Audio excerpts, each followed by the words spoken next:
Hello नमस्कार मैं नमाज में आपका स्वागत। हम आपको बहुत ही महत्वपूर्ण जानकारी देने वाले हैं अतिथि शिक्षकों के नियमितीकरण को लेकर। अब सभी संगठन एकजुट होंगे और अपनी नियमितीकरण की मांग बल में रखेंगे और जब तक इनका नियमित नहीं किया जाता तब तक अनिश्चितकालीन आंदोलन करते रहेंगे। इससे पहले ये कई बार कर चुके हैं अपनी मांग को लेकर भोपाल में, और इनकी कुछ मांगें भी पूरी हुई हैं। अब दोबारा फिर से आंदोलन करेंगे ताकि इनका भविष्य सुरक्षित हो जाए, उनकी मांगें पूरी हो सके। इसको लेकर अतिथि शिक्षक आगे की रणनीति तैयार कर रहे हैं और जल्द ही भोपाल में एक बड़ा कार्यक्रम किया जाएगा अतिथि शिक्षकों के द्वारा। तो इसको लेकर बहुत ही महत्वपूर्ण सूचना दी गई है। क्या कहना रविकांत गुप्ता जी का अतिथि शिक्षकों की नियमितीकरण की मांग को लेकर, कब तक शासन के सामने रखेंगे और कब तक पूरा करवाएंगे? तो आप वीडियो में बने रहें, वीडियो पूरा देखें। वीडियो अच्छा लगे तो लाइक जरूर करें और चैनल को सब्सक्राइब जरूर कर लें अपडेट पाने के लिए। वीडियो में बने रहें, वीडियो पूरा जरूर देखें। तो बात लाइव आया हूँ क्योंकि वैवाहिक समस्या के कारण मैं बताया था आप लोगों को, जैसा कि मैं कार्य से बहुत दूर था। आज लाइव आने का मकसद जो है, हाल ही में संपन्न हुए कार्यक्रम शाजापुर में एक अच्छा कार्यक्रम हमारे जगदीश नागर जी के द्वारा करवाया गया, जिसमें जगदीश नागर जी, आशीष शर्मा जी, योगेश मेहता जी सभी ने बहुत अच्छा कार्य किया। और उनका प्रयास ये था कि सभी संगठन एक हो जाएं और सभी संगठन एक होकर के आगामी लड़ाई को लड़े, जिससे हमारे समस्त साथियों को कुछ ना कुछ अच्छा लाभ गवर्नमेंट की ओर से मिल सके। निश्चित तौर पे जो आयोजन रहा बहुत अच्छा रहा। जो आयोजन करने की उन लोगों ने जो उनके अंदर लालसा थी कि सभी संगठन एक हो जाए, इस क्षेत्र में उन्होंने काम किया और लगभग सफलता की ओर भी पहुंचे थे।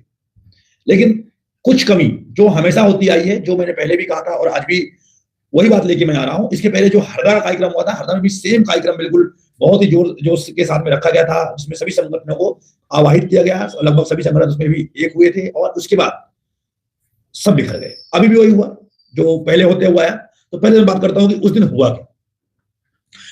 उस दिन जब हमें बुलाया गया तो यह कहा गया था कि कुछ मंत्री छत्रवीर सिंह राठौर जी या अन्य लोग पहुंचेंगे, और लगभग उनमें से एक आध लोग पहुंचे। मैं स्वयं बहुत लेट हो गया था, सीधी जैसे 24 घंटे का सफर करके मैं भी शाजापुर पहुंचा कि आज कुछ बड़ा होगा, कुछ अच्छा होगा। और शायद लगभग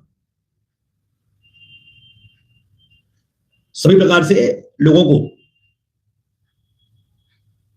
फायदा मिलेगा और लगभग जितने भी संगठन एक होते हैं उनमें सबसे बड़ा फायदा ये होगा कि आने वाले समय पर कुछ ना कुछ हमारे लिए निकलकर अच्छा आएगा। सभी संगठनों की ओर से सभी प्रदेश अध्यक्षों ने अपनी बात रखी। सभी के मन में एक ही बात आई कि हमें एक होकर लड़ना चाहिए, क्योंकि अभी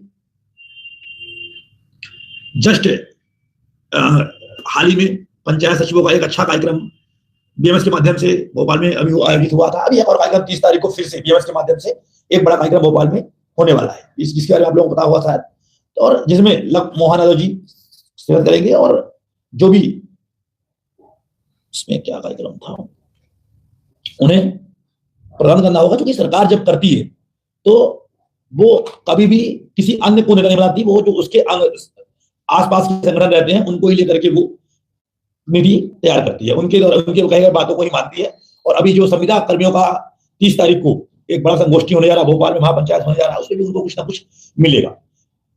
अभी विद्वानों को हरियाणा नीति मिली, तो कुल मिला चर्चाएं यही थी कि हमें किस दिशा में काम करना चाहिए, मिलकर काम करना चाहिए और संगठन में एकता होना चाहिए। लेकिन संगठन एक कैसे हो, पहले भी बातें यही हुई थी कि संगठन एक हो। संगठन कई बार एक हुए भी, लेकिन एक होकर भी सभी अलग अलग काम करते रहे। क्योंकि जो हमेशा आता हुआ है कि जो कार्य पर्दे के पीछे होना चाहिए, सभी जो चारों अध्यक्ष थे, या चारों में से मैं तो 3 को ही मानता हूं, चौथा को तो मैं मानता ही नहीं, लेकिन जो 3 अध्यक्ष थे उनको बैठ के पहले चर्चा करना चाहिए था। और चर्चा करने के बाद जो पब्लिक के सामने आए तो एक रणनीति, एक योजना लेके उन लोगों को पब्लिक से रूबरू होना था कि आज हमने ये निर्णय लिया है, अभी सभी संगठन एक होंगे, इसका ये व्यक्ति कोर कमेटी बनेगी, समिति बनेगी, जो भी बनेगा इसका ये प्रमुख होगा, इसके पीछे सभी संगठन या सभी लोग मिलकर काम करेंगे, जो नीति बनेगी नीति बनाई जाएगी। हुआ क्या, सभी संगठन के अध्यक्षों को मंच दिया गया, मंच में सभी ने अपनी बातें रखी, हमने ये करवाया, हमारे द्वारा ये कराया गया।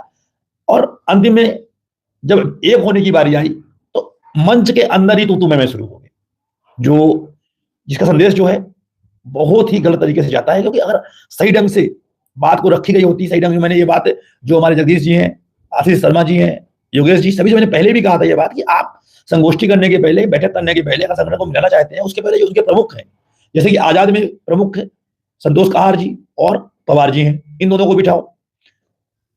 बीएमएस में तूफान शर्मा जी और अरुणगिरी गोस्वामी जी हैं, इनको बुलवा लो। समन्वय से परिहार जी हैं, वही अकेले जो निर्णय लेंगे उसको सबको वो सर्व मानने हैं। ये हमने कहा था, लेकिन क्या हुआ कैसे हुआ अब मुझे इसके बारे में जानकारी नहीं है, लेकिन ये सब चीजें नहीं हो पाई और उसका नतीजा यही रहा कि वहां भी हमारी कोई पक्की बात नहीं बन पाई। बार बार ये चीजें आती हैं कि आप अलग अलग होकर लड़ रहे हो, इसलिए आप लोगों को कुछ नहीं मिल रहा है, कई संगठन है इसलिए कुछ नहीं मिल पा रहा है। तो अब समय है कि अगर सभी संगठन एक होकर आ रहे हैं तो सभी संगठनों को मिलकर, पहले तो जो उनका शीर्ष नेतृत्व है 4 या 5 लोगों की, 2 या 3 लोगों की, जो निर्णय लेने में सक्षम है शीर्ष नेतृत्व के, वो लोग बैठे और प्रयास करें कि सभी लोगों को एक करके वो एक बड़ा निर्णय भोपाल में आंदोलन का या अधिकारियों या मुख्यमंत्री से मुलाकात करने का सभी लोग निर्णय ले ले। सभी अध्यक्षों ने एक बात कही कि हमने पेमेंट बढ़वा दिया, हमने हमारे द्वारा ही महापंचायत हो गई। तो मैं आपको पहले तो ये स्पष्ट कर दूं कि 2007 में ये व्यवस्था शुरू हुई थी। 2007 के बाद से में लगभग 15,000 और उसके बाद संख्या बढ़नी शुरू हुई, जो संख्या 2018 आते आते लगभग 1.5 लाख के आसपास पहुंच गई थी। 2018 के पहले केवल एक संगठन था, बीएमएस किससे संबंध थी उसकी, जो बीएमएस की बात करते हैं कि बीएमएस दिलवाएगा, बीएमएस दिलवाएगा। हाँ, ये सही है कि बीएमएस जो है वो बीजेपी का एक अंग है और आरएसएस और बीजेपी से वो चलता है। उसके माध्यम से जो सरकार हमें देगी उसके माध्यम से ही देगी, भले हम लोग कितना भी आंदोलन करें, पर जब मिलेगा तो नाम वहां पे बीएमएस का ही आएगा। हमें इसमें कोई दिक्कत नहीं है, नाम किसी का भी हो, किसी को मिले, पर अतिथियों का भला होना चाहिए, सबसे बड़ा मुद्दा यही है। तो 2007 से लेकर 18 तक बीएमएस की एक संगठन था, वो था संयुक्त अतिथि शिक्षक संघ, जो बीएमएस से संबंध रखता था। इसके बाद सरकार ने उस टाइम पे कहा गया कि मनोज मिश्रा जी को कहा गया था कि जो लोग डीएड बीएड किए हुए हैं उनको संविदा करने की बात कह रही थी, हालांकि सिर्फ कह ही रही थी, आगे बात बढ़ी नहीं। 17 में संगठनों में टूट फूट शुरू हुआ, जगदीश शास्त्री जी, सुनील परिहार जी, अन्य लोग आए और संगठन बिखर के 1 से 2 हुए, 3 हुए। और इसके बाद 17 में ही लगभग 17 के लास्ट में शंभूचरण दुबे जी का एक बड़ा कार्यक्रम सतना में होता है और वहां पे बड़े ही घुमावदार तरीके से, अब यही कहा जा सकेगा कि बड़े लोगों को इस प्रकार से वहां पेश आया गया कि मतलब अध्यक्ष कौन होगा, कैसे काम करेगा, और वहां पे सभी लोगों ने शंभूचरण दुबे जी को अध्यक्ष बनाया।